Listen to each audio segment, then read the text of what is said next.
Simo Häyhä, the White Death. Finland, a Nordic country in northern Europe. Northern Karelia, a place where winter doesn't simply arrive, it settles, deep and unmoving. The forests stand like ancient walls. The snow stretches endlessly, swallowing footsteps, muffling breath.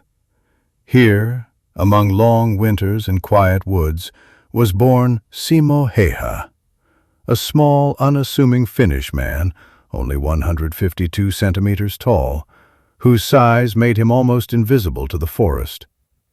In this land, silence isn't emptiness, it's strength.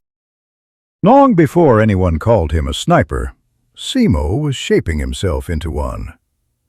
As a boy, he set up targets of different sizes across open fields, practicing until aiming became something his body understood before his mind did. He believed a good shot begins not with thought, but with silence. He trained his eyes to notice the smallest movement on white snow, his hands to remain still for hours, and his breathing to be slow, calm, controlled.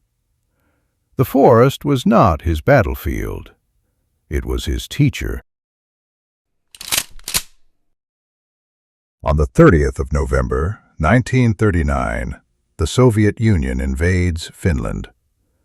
On maps, the conflict appears hopeless. Massive Soviet divisions, thousands of tanks, relentless artillery, against a small Finnish army with almost no armor. But maps don't show the forests, the ice, the people who lived there, the will of a nation.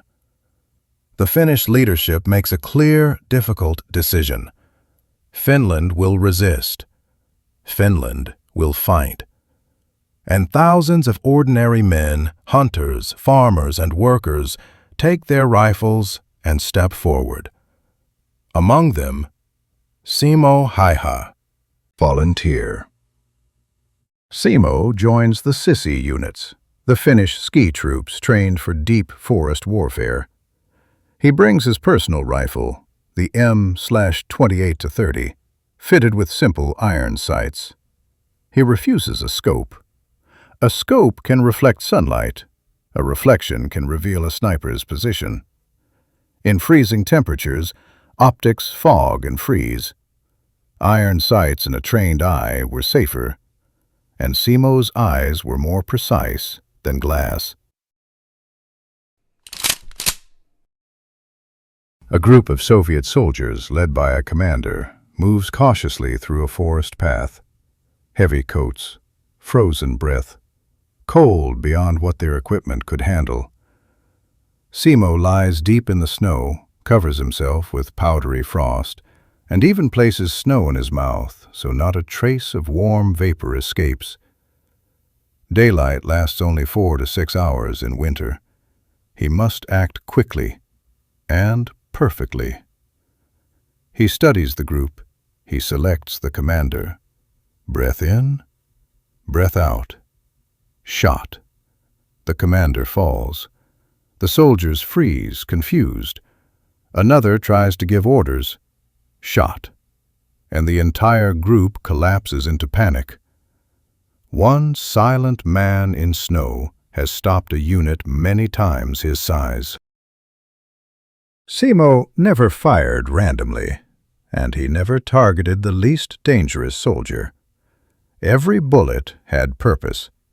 He aimed for commanders, machine gunners, radio operators, messengers, anyone upon whom the unit depended. Each of his targets was a key link in the group. Once removed, the remaining soldiers lost the ability to coordinate, to continue advancing, or even to understand what was happening around them. A Finnish patrol reports a long Soviet column moving through a forest road. Simo takes position on a hill. He watches for minutes, unmoving. He identifies several critical figures within the moving group, those giving instructions, directing the flow, keeping the column advancing. He stabilizes his breathing. Shot. The lead coordinator drops. The column halts. Soldiers scatter for cover, unsure where the threat is. Some fire blindly into the trees, others simply freeze. Simo fires again. 2 bullets. 2 key men down. The entire formation becomes motionless, paralyzed by an unseen hand. Snow absorbs all sounds. The forest becomes terrifyingly still. Rumors begin spreading among Soviet troops. There's someone out there. He sees everything. He doesn't miss. He's part of the snow. They call him Belaya Smirt, the White Death. Not because he wore white, but because he arrived with winter itself. Simo's effectiveness becomes so disruptive that the Soviet command places a bounty on him. Special sniper detachments receive orders. Find him. Eliminate him. None succeed. Many do not return. Morning. The sky pale and distant. Air sharp as broken ice. Simo lies perfectly still for 5 hours in deep snow. Somewhere ahead, hidden, another sniper lies waiting. A duel between 2 hunters, each trying to detect the smallest mistake. The world is silent, so silent that even thought feels loud. Then, a flicker. Not movement, not sound. A reflection that should not be there. Only someone who has stared at snow his entire life could notice such a thing. It's the reflection of a sniper scope. Simo aims not at the man, but at the source of the reflection. Breath in, breath out. Shot. The bullet pierces the scope, shattering glass, metal, and enters beneath the enemy's eye. Hours of tension. 1 second to decide the outcome. Simo wins the duel and moves on.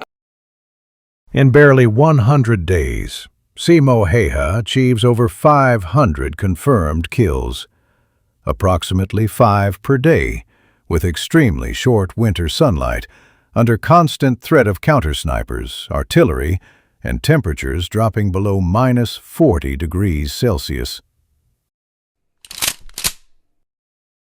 March 6, 1940. Battle of Kola. A Soviet explosive bullet strikes Simo in the left side of the face. His jaw shatters. The lower part of his face is destroyed. His comrades carry him through the snow. Many believe he will die. He is taken to a field hospital in Jyväskylä, still unconscious. Simo wakes up on March 13, 1940. The exact day peace is announced. Nurses bring him a newspaper, and there, printed in black ink, he reads the headline, "Simo Häyhä is dead." He asks for paper and writes to his family, "I am alive." His recovery is long. He undergoes multiple surgeries over the next years, first in Jyväskylä, later in Helsinki. But he endures.